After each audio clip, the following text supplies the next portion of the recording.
الرحيم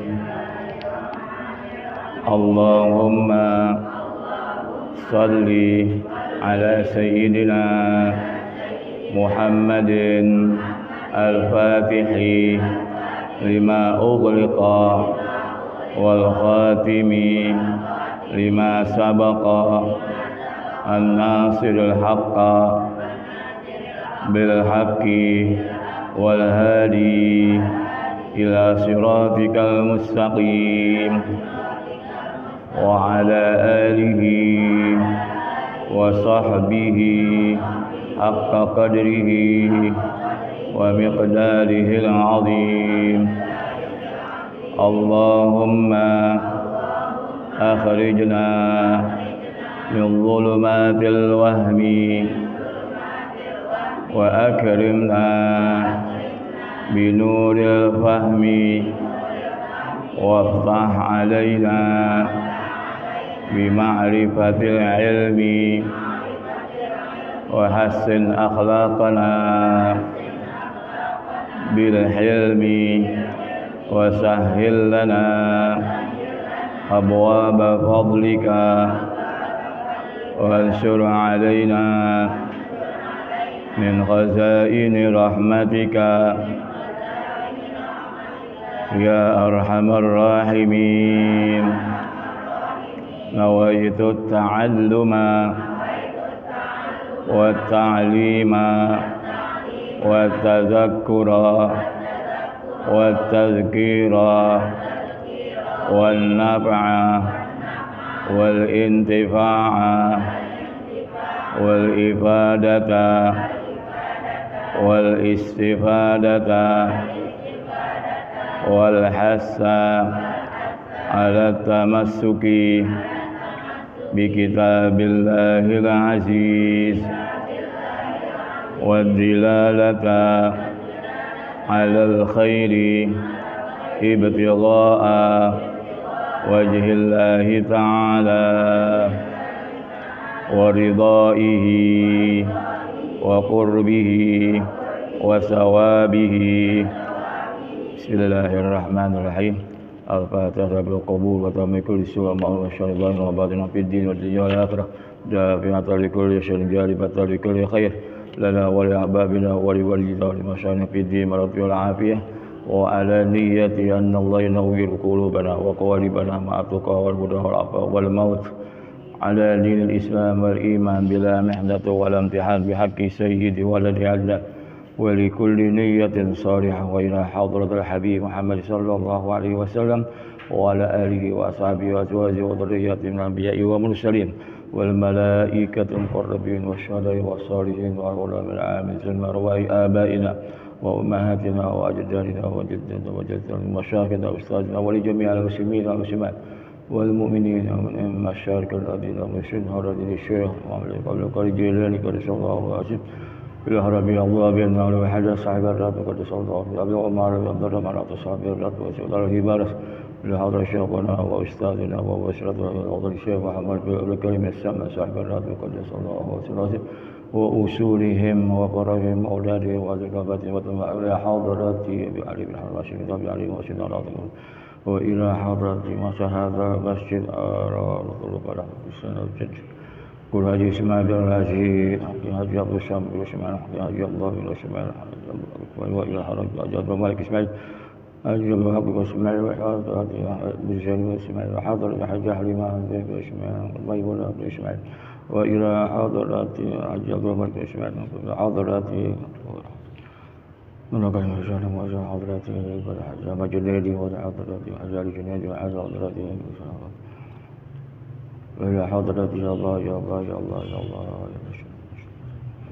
هذه جمال الشاب هذا جمال العلم والعمل جمال الجميل ما شاء الله وإلى حضرته يا جماعة بعد عمين حضرته أن القريب وأصولهم وقرهم وأولادهم وأزواج وباتهم وحضرتهم على جميع الفاتحة أعوذ بالله من الشيطان الرجيم بسم الله الرحمن الرحيم الحمد لله رب العالمين الرحمن الرحيم مالك يوم الدين إياك نعبد وإياك نستعين اهدنا الصراط المستقيم Siratal ladzina an'amta 'alaihim ghairil maghdubi 'alaihim waladdallin. Amin.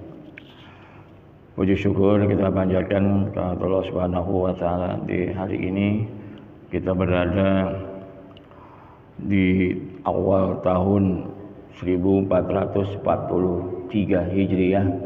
Mudah-mudahan amal ibadah kita setahun yang lalu Allah sempurnakan, dan apabila ada kekurangan, ada dosa, Allah ampuni. Dan mudah-mudahan kita akan mengisi tahun 1443 dengan meningkatkan amal ibadah kita kepada Allah Subhanahu wa taala, dan kita diberikan kesadaran untuk lebih pandai memakai waktu, pandai mengisi kesempatan, karena kesempatan tidak akan terulang kembali, yaitu umur yang Allah berikan kepada kita, dan akan datang suatu hal yang sangat dahsyat, kematian yang tanpa diketahui oleh kita semua. Amin amin ya rabbal alamin.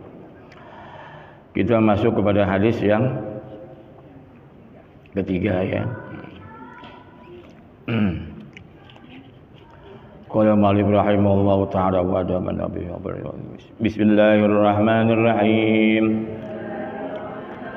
Afatul ilmi an-nisyanu wa idha'atuhu an tuhadditha bihi ghaira ahli.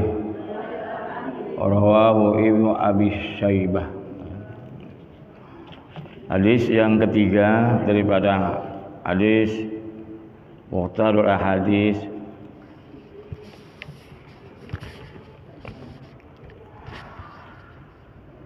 yang berbunyi afatul ilmi ya, wa idha'atuhu an tuhadditsa bihi ghaira ahli.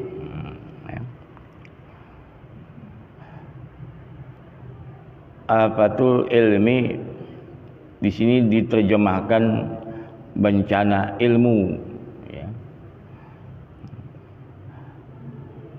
Apa itu an-nisyan? Lupa ya. Lupa itu adalah sesuatu nikmat Allah yang diberikan kepada kita. Kalau kita nggak ada sifat lupa, wah, apa yang kita ingat terus gitu ya. Itu adalah suatu rahmat Allah Subhanahu wa taala. Kita bisa tidur.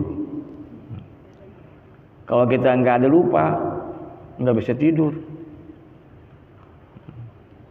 Tetapi di sini dikatakan afatul ilmi an-nisyan. Bencana ilmu adalah lupa dan menyia-nyiakan. Wa idha'atuhu an tuhadditsa bihi ghaira ahli.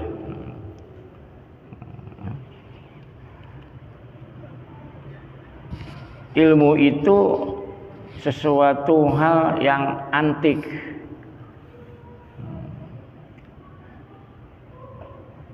Imam Syafi'i pernah mengadukan kepada gurunya, syaqautu ila waqi'i,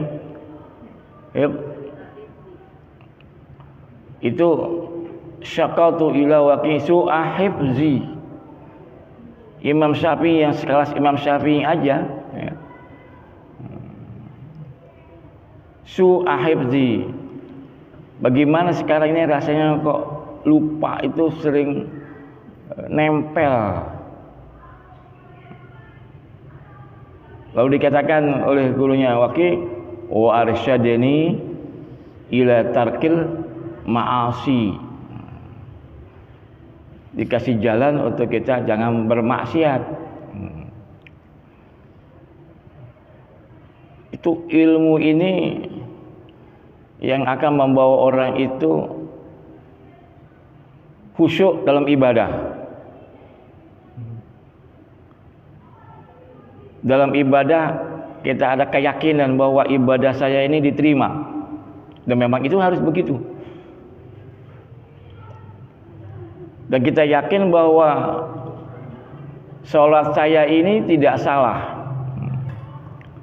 bacaan Quran saya yang rukun qauli itu yang dalam salat, yakin saya ini tidak menyalahi.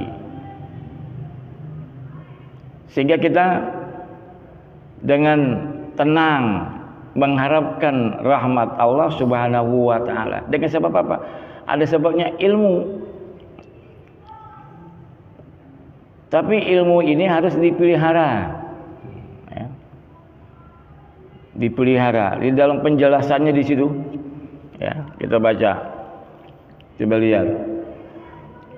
Pepatah mengatakan mencari ilmu itu sama dengan berburu. Tapi kita nggak tahu berburu. Maksudnya dalam menuntut ilmu sehingga dapat menguasainya, yang bersangkutan harus menempuh beberapa fase, beberapa langkah.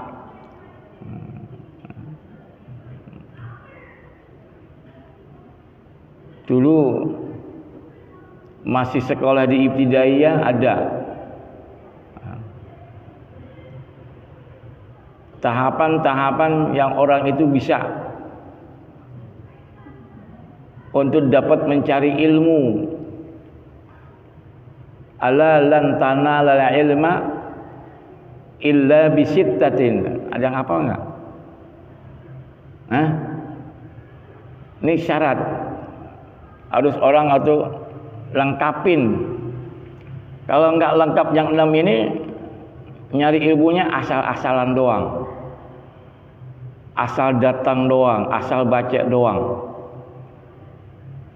Ala lan tanala ilma illa bisittatin.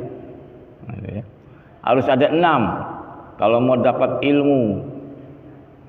Yang pertama, zakain. Apa zakain? Cerdas. Tapi bukan berarti orang gila itu enggak cerdas. Ada beberapa tempat yang saya tahu dulu, tahun 79 atau 80 itu di Cirebon. Gila dia. Tetapi baca Qurannya Masya Allah, hadisnya Masya Allah. Itu zakain. Yang kedua, wahirsin. Apa hirsin? Kita harus benar-benar itu.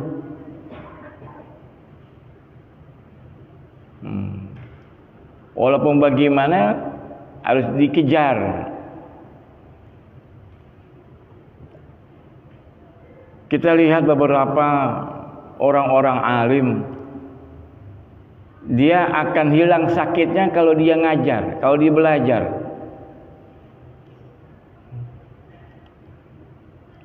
Dulu waktu Habib Rizik lagi sakit, lagi diimpus, karena dia kepengen ketemu, ada talim, itu impusannya dibawa, dan di saat itu dia merasa nyaman. Dan itu contoh-contoh banyak. Wahirsin, semangat. Yang ketiga, wastibarin, sabar. Ngaji harus sabar. Harus bawa kitab, ya kan? Harus siap, duduk yang benar. Bukan menghormati guru diantaranya itu, menghormati buku atau kitab, menghormati suasana taklim. Wastibarin. Zakain, wahirsin, wastibarin. Keempat, wabul ghatin. Apa bulghah? Ada biaya. Mau ngaji di sono nggak punya duit kan? Kita naik motor kan mesti diisi bensin dan sebagainya. Wa bulghatin wa irsyadu ustadzin. Ada guru. Ngeri. Kita baca. Nah, ini persyaratan. Yang keenam apa? Terakhir. Watul panjang gitu. Enggak semudah membalikan telapak tangan untuk dapat kita pintar. Dan memang tidak untuk pintar. Bukan berarti orang belajar itu untuk jadi guru, enggak. Kewajiban pertama, talabul ilmi fardhatun ala kulli. Berapa banyak orang yang ke pesantren, berapa puluh anak-anak yang ke pesantren, tapi yang mentik bukan itu yang dicari sebetulnya, hanya kewajiban. Nah ini fase. Jadi waktu li zamanin. Maka dikatakan talabul ilmi utlubul ilma minal mahdi ilal, sampai mati kita. Ya. Ini. Ya.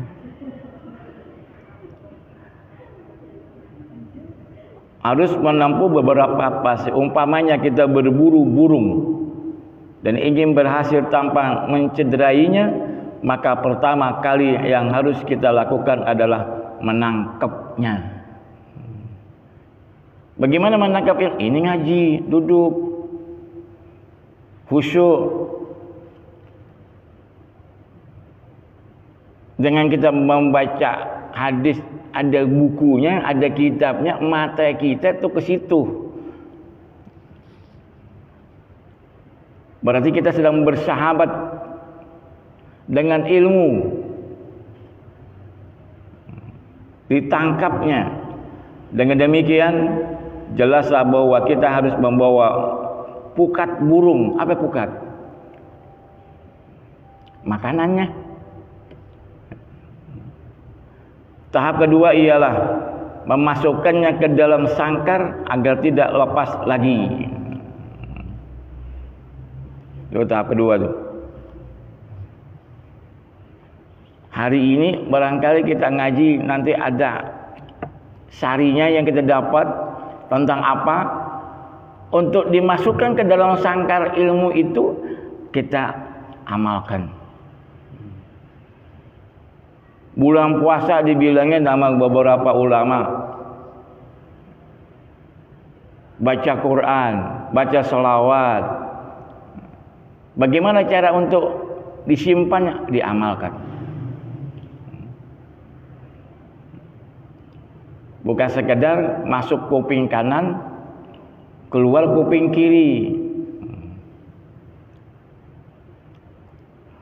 Tahap ketiga, memberinya makan agar tidak mati. Jadi ilmu harus dikasih makan. Apa makanannya ilmu? Amal. Wa kullu man bi ghairi ilmin ya'malu a'maluhu mardudatun la tuqbalu. Tapi berapa banyak lagi ilmu yang enggak dimanfaatkan, yang enggak dikerjakan? Al ilmu bila amal. Nah, itu tahu ya. Tahu itu kita dah hafal. Tapi apakah pernah enggak kita habis dapat ilmu kita enggak laksanakan? Oh, sunat duha hebat. Pernah enggak kita enggak sembahyang duha? Oh, salatul lail hebat. Ilmu udah dapat. Sunat witir hebat. Minimal 1 rakaat. Udah tahu dilaksanain enggak kira-kira? Ramanya witir cuma bulan puasa doang. Habis sembahyang tarawih salat witir. Lepas puasa masih berlanjut ke sunat witir itu. Lama-lama enggak open. Udah enggak open, lewat begitu saja itu waktu. Pada dibangun subuh jam 4 dibangun, masih ada waktu. Menjelang subuh itu dia utus sholatul lail. Itu cara kasih makan ilmu. Kalau enggak, lepas begitu aja dia.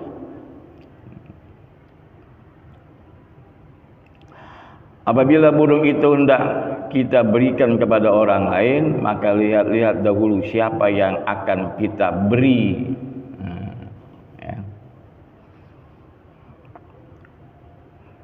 Kita ngaji gini nih, begini. Ame orang yang nggak pernah biasa duduk sila, betah nggak dia tuh? Betah nggak dia tuh? Atau orang lagi ngobrol macam-macam. Oh ini banyak. Akan menyangkut nanti ada beberapa hadis yang menjelaskannya ini.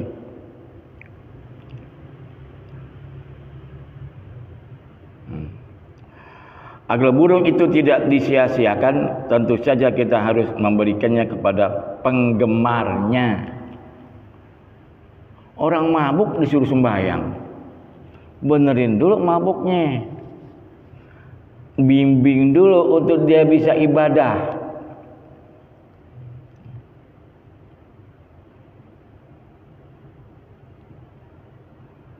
Ini penjelasan yang singkat.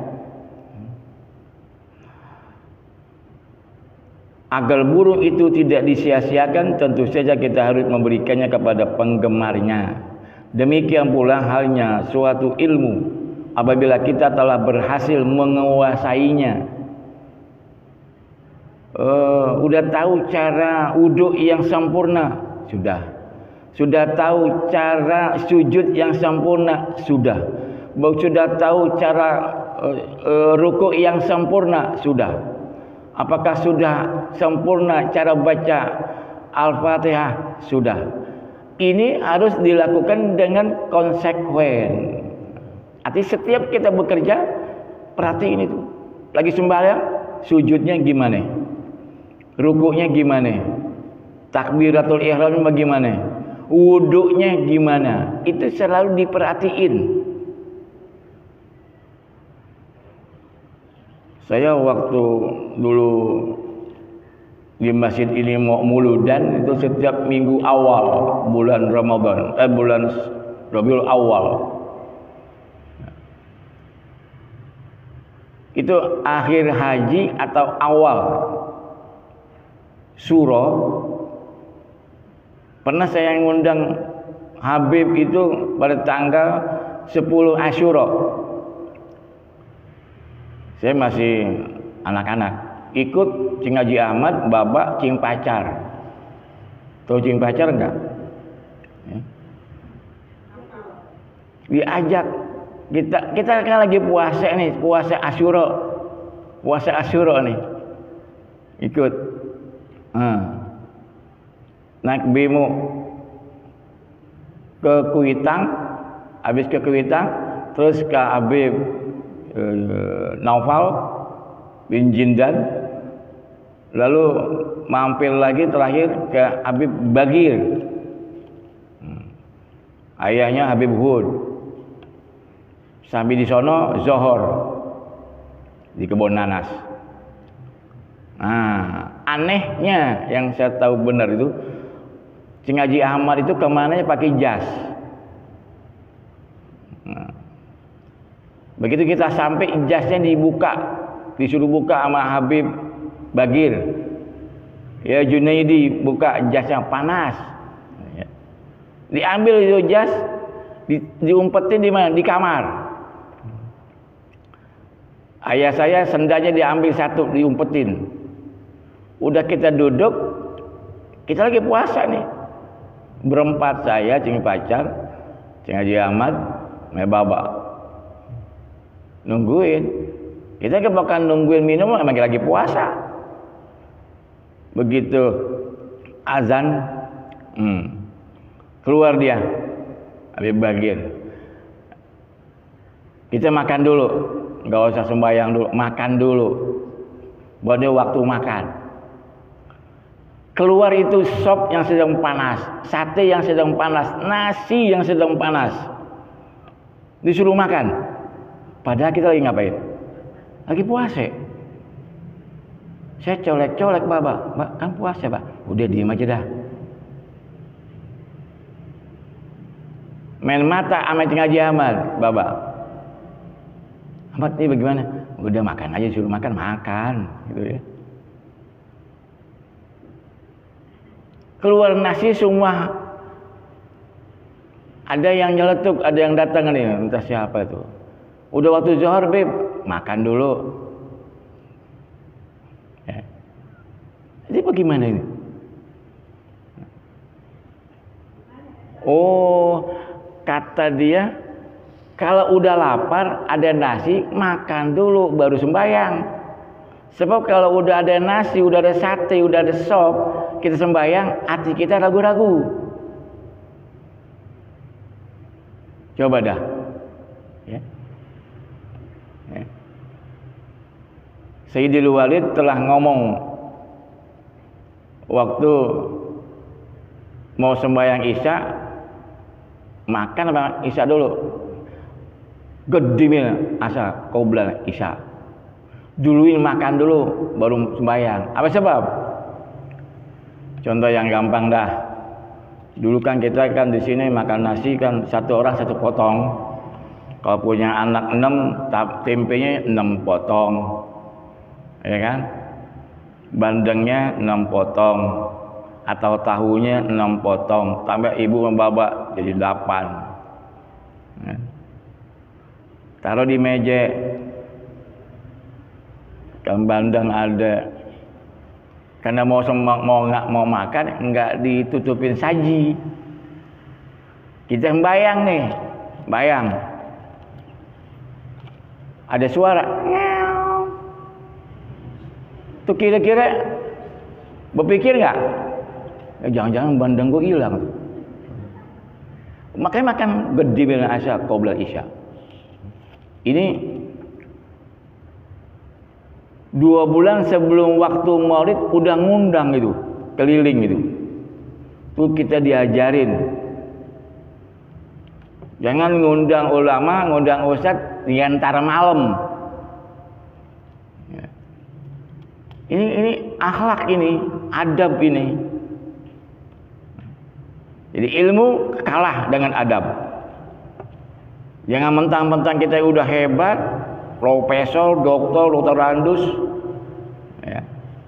Lalu mau ada acara, dadakan ngundangnya, itu kurang adab. Ini saya ikutin tata cara Uwan Guru Mael, Cing Ak, Cing Pacal, Cing Wo, Wak Somad, itu selalu kalau mau ngundang Habib, itu 2 bulan sebelumnya. Itu ilmu itu. Dia menghormati itu ilmu. Jadi di sini dikatakan, demikian pula hanya suatu ilmu apabila kita telah berhasil menguasainya, maka kita harus memeliharanya. Bisa baca Quran, baca Quran. 1 hari 1 juz, minimal setengah juz lah.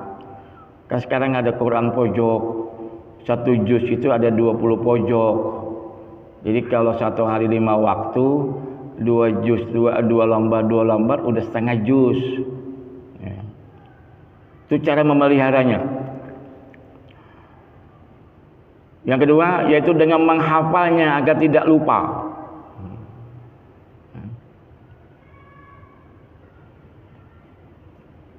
Jangan dianggap mudah. Surah pendek itu dia nggak perhatiin bacanya lalu salah keder dia. Dulu pernah hari Jumat di sini masih ada Kiai Mahfud Bashir. Saya masih ingat banget sampai sekarang itu.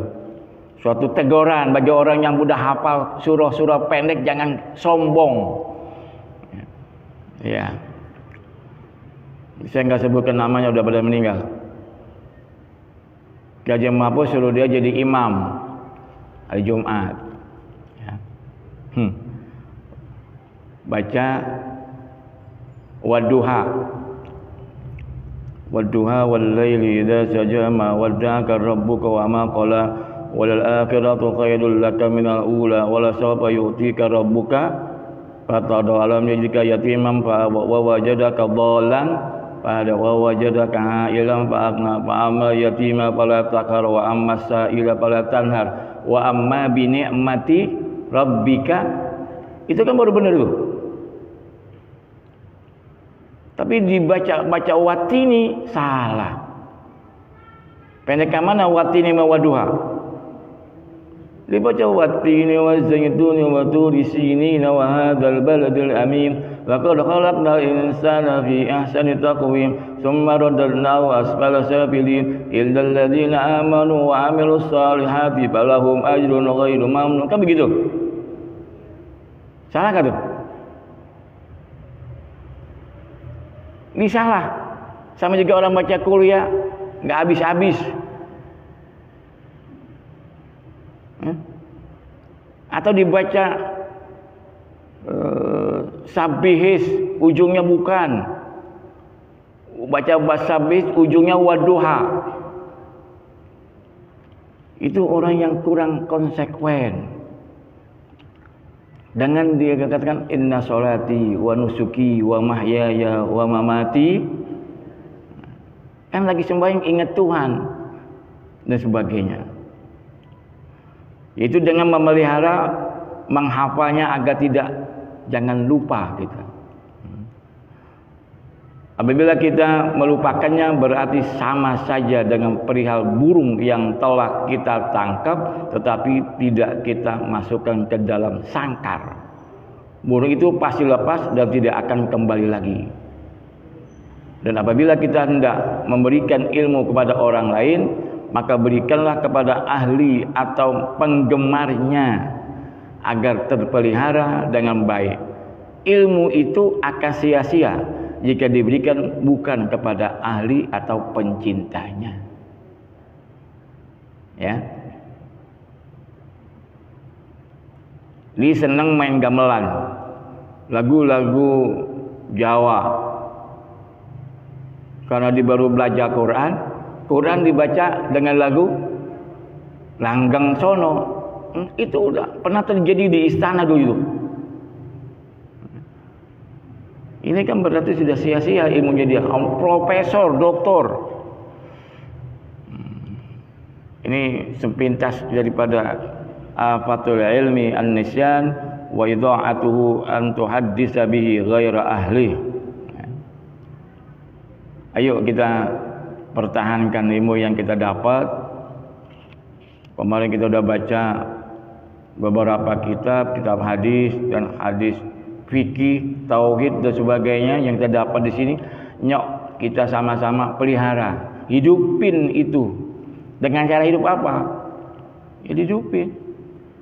Kalau udah tahu salat berjamaah itu besar pahalanya, ayo salat berjamaah, terlebih sembahyang subuh.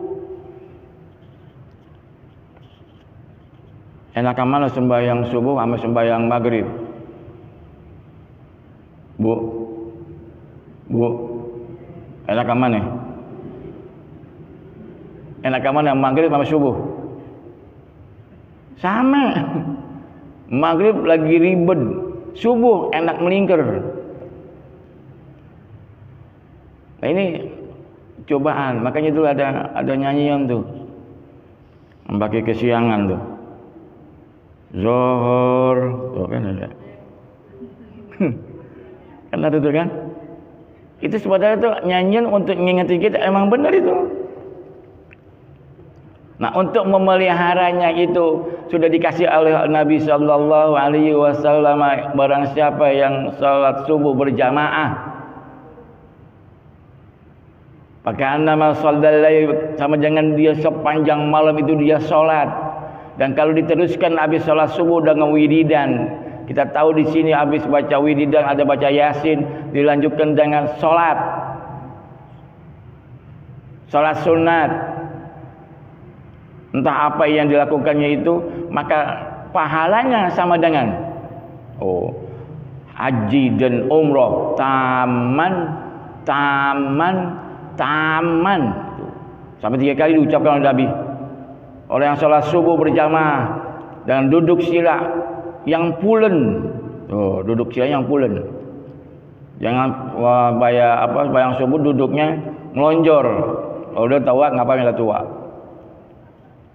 Itu betul-betul tegeman itu. Sampai tahlil, sampai baca Yasin, lalu dilanjutkan dengan sholat sunat fajar atau udah lewat lagi di sembahyang duha. Itu kata guru dalam hadis itu maka dia pahalanya seperti orang melaksanakan haji dan umroh yang sempurna.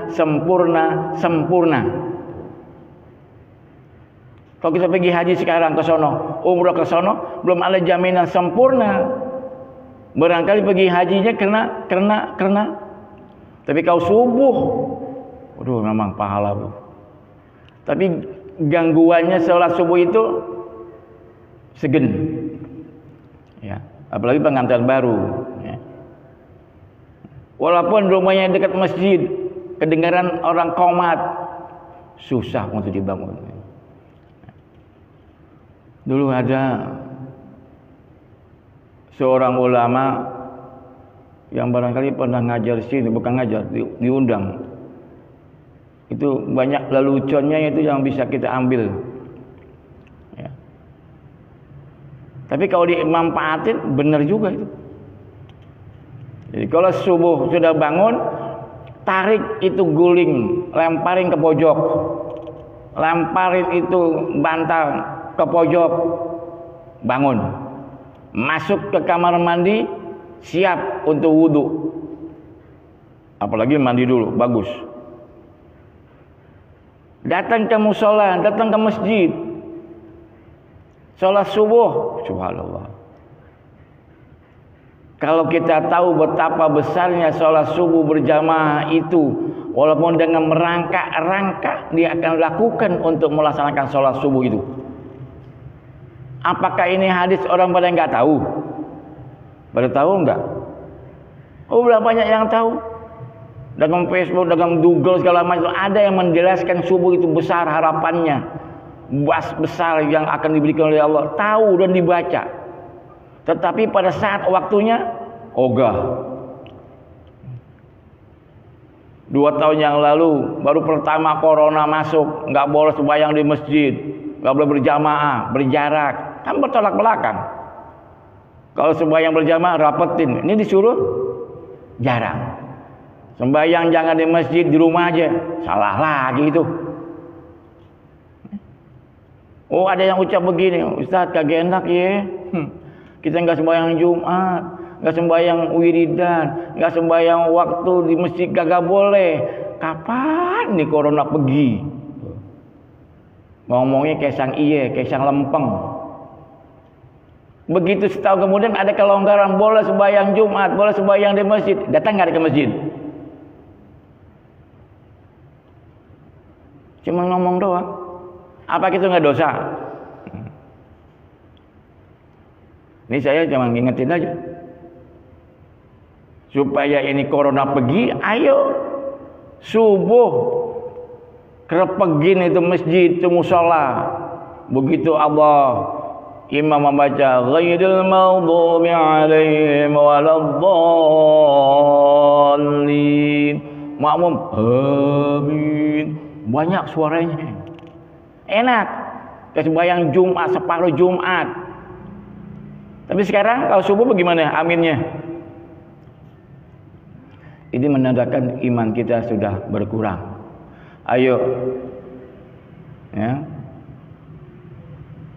kita sadari diri kita. Bagi orang-orang yang dekat masjid, bagi orang-orang yang dekat musola, atau kebetulan orang itu dekat masjid, dekat musola, kebetulan dia pengurus masjid, dia pengurus musola, dia pengurus taklim, ayo tunjukin.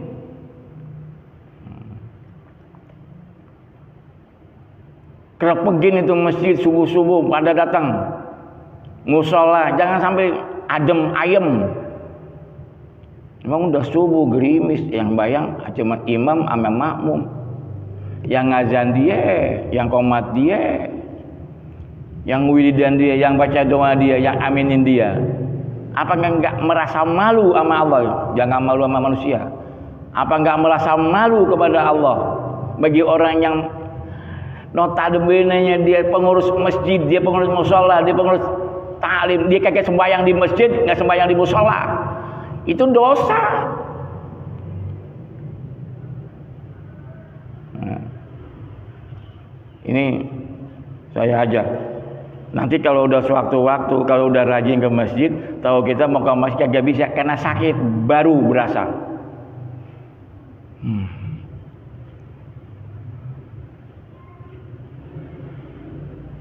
Saya teringat begitu saya kena flu yang berat, ya, sehingga tidak bisa keluar, tidak bisa jadi imam subuh. Begitu sholat subuh di masjid, orang sholat subuh, kita di belakang karena nggak bisa jadi imam, flu yang sangat berat. Apakah enak itu? Semakin berat penyakit sehingga kita tidak boleh keluar dari rumah 2 hari. Nah, flu-nya sangat-sangat itu. Begitu di masjid orang sembahyang isya, sembahyang maghrib, sembahyang subuh, di rumah kita sholat itu air mata akan keluar. Kenapa? Menyadari biasanya gue sembahyang berjamaah di masjid, bisa ketemu saudara, family ada di jamaah itu. Di saat ini saya hanya bisa sholat sendiri. Nanti akan mengalir air mata itu.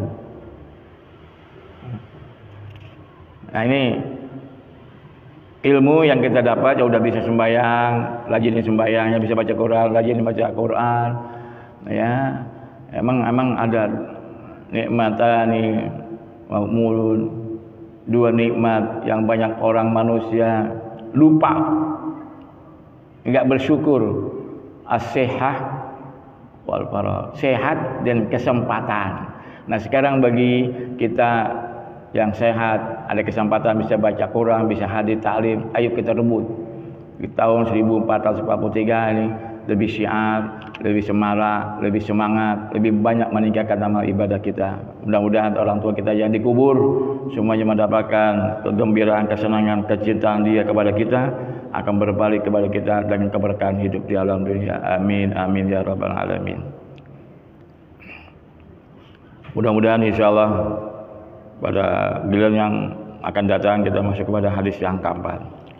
Ya Rabbana tarabna bi annana qatarabna wa annana asrafna ala ladha asrafna fatub alaina tauba taghsilu kulla hawba wastur lana awrati wa aminir rawati waghfir li walidina rabbi wa mauludina wal ahli wal ikhwani wa sa'ilil khillani wa kulli dhi mahabbah أو جيرة أو صحبة والمسلمين أجمع آمين ربي أسمع فضلا وجودا منا لا باكتساب منا بالمصطفى الرسول نحظى بكل سور صلى وسلم ربي عليه وآله وصحبه